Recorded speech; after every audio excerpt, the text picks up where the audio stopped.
अलबेले किस्सों की दास्तां के सिलसिले शुरू हुए, बनके कहानियां कहानियां।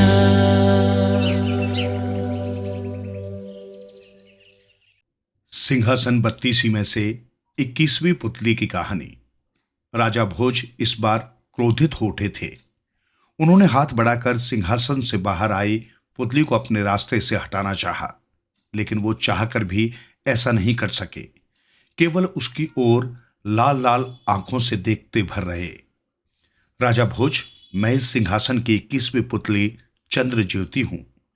किसी भी सुंदर वस्तु को देखकर इंसान उसे पाने की हर संभव कोशिश करता है, चाहे वो उसके योग्य है या नहीं। उसकी उसे कोई चिंता नहीं होती।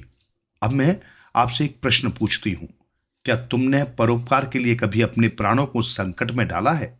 यदि नहीं, तो इस सिंहासन पर बैठने का मोह क्यों नहीं त्याग देते? इस सिंहासन के स्वामी विक्रमादित्य की एक कथा सुनो, तब शायद तुम्हारा इस सिंहासन के प्रति मोह कम हो जाए।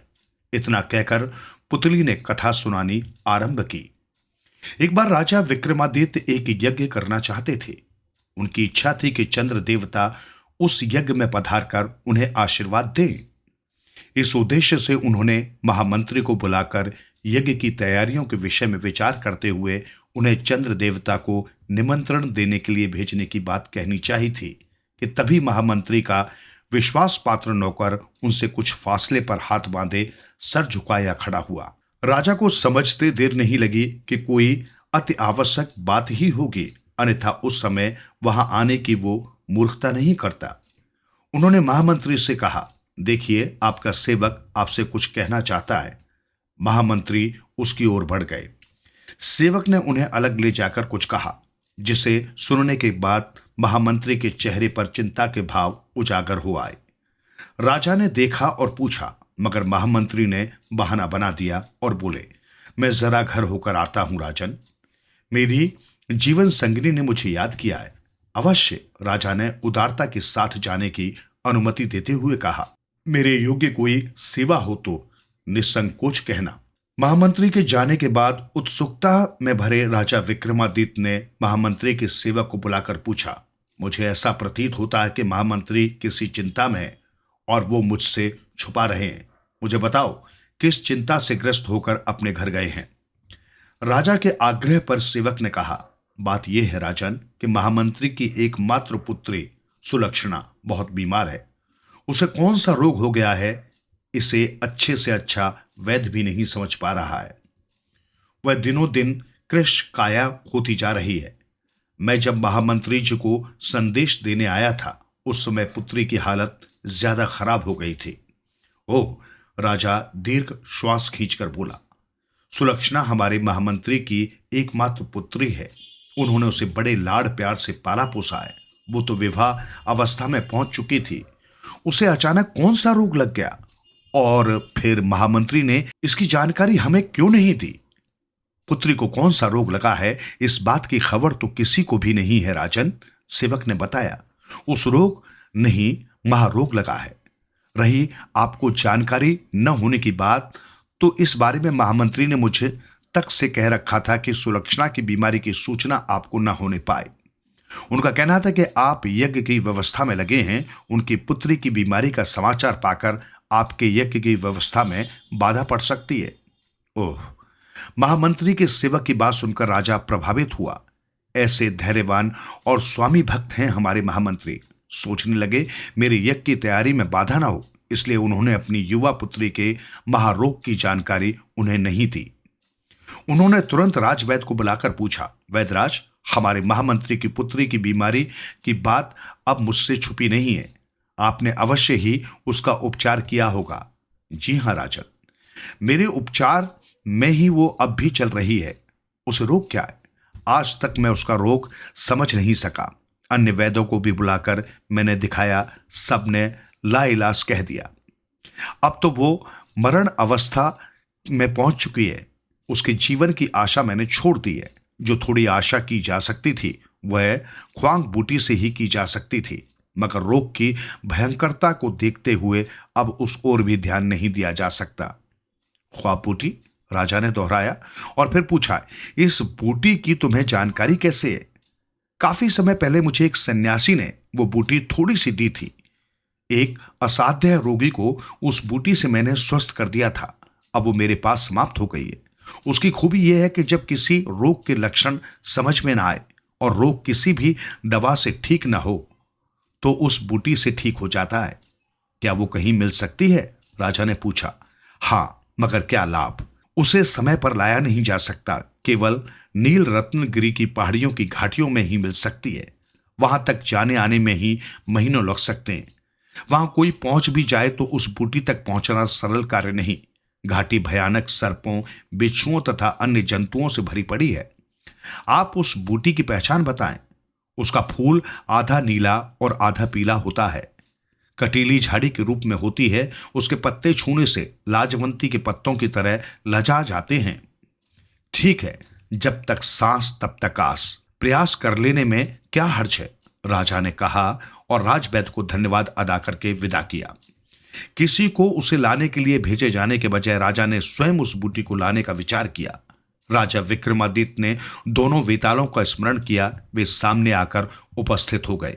राजा ने उन्हें नील रत्नगिरी की पहाड़ियों पर पहुंचाने का आदेश दिया।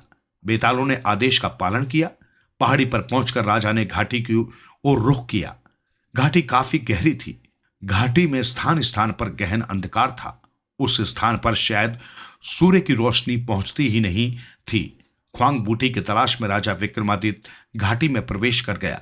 एकदम निर्जीव घाटी। सारा वातावरण इतना डरावना कि दिल दहल जाता था। राजा कुछ दूर चले थे कि सिंह गर्जन सुनाई दी। राजा ने तलवार संभाली। सिंह ने छलांग मारी। राजा विक्रमादित्य एक और अपना शरीर झुकाकर बच जाना चाहते थे, मगर सिंह का पंजा बाहों को जख्मी करता चला गया।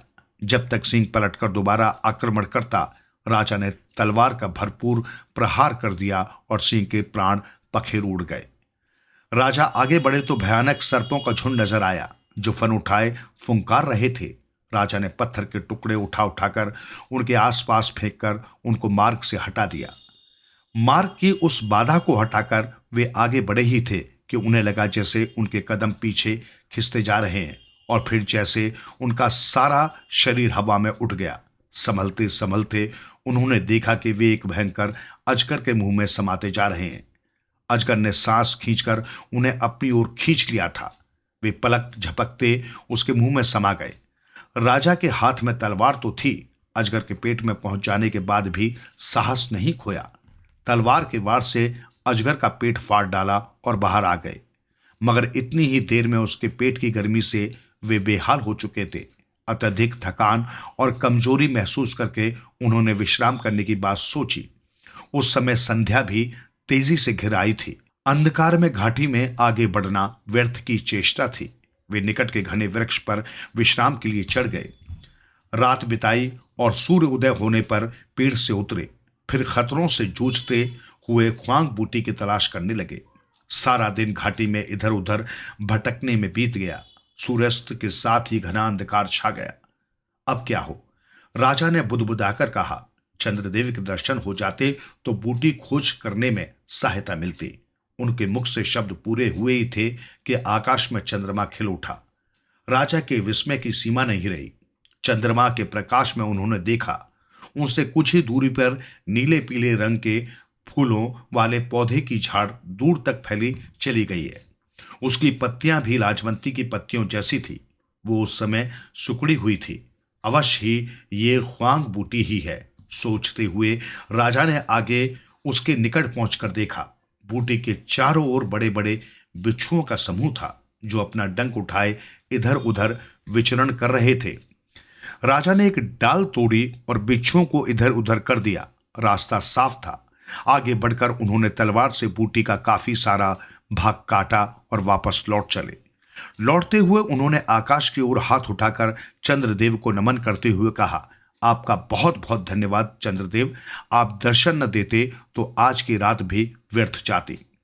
राजा विक्रमादित्य ने यह कहा ही था कि आकाश से प्रकाश का एक तीरपुंज नीचे आता दिखा। उस प्रकाश से पहाड़ियां जगमगा उठी। फिर देखते ही देखते उस प्रकाश पुंज से निकलकर सशरीर चंद्रदेव राजा विक्रमादित्य के सामने आशीर्वाद मुद्रा में आकर खड़े होते हुए बोले, परोपकारी राजा विक्रमादित्य, तुम्हारे इस कार्य से मैं अत्यंत प्रसन्न हुआ। राजा होकर भी तुमने अपने महामंत्री के दुख दर्द को जाना और निस्वार्थ भाव से खतरों से जूझते हुए बूटी लेने आ गए। तुम्हारा ये कार्य यज्ञ ही नहीं, महायज्ञ करने से भी बढ़कर पुण्य है। अब महामंत्री की पुत्री का कार्य इस बूटी से नहीं, अमृत से हल होगा। ये बूटी अन्य दुखियों के काम आएगी। मैं तुम्हें अमृत देता हूं, महामंत्री की पुत्री के मुंह में डाल देना, उसके शरीर में प्राण पड़ जाएंगे। तो क्या देव? शंकित स्वर में राजा ने पूछा। हाँ, उसका प्राण अंत हो चुका है, पर अमृत उसे नवजीवन प्रदान करेगा। मेरा आशीर्वाद है, ये लो। इतना कहकर चंद्रदेव ने राजा को अमृत दिया। राजा ने उनका धन्यवाद अदा किया। चंद्रदेव बोले, तुमने मेरा दर्शन पा लिया।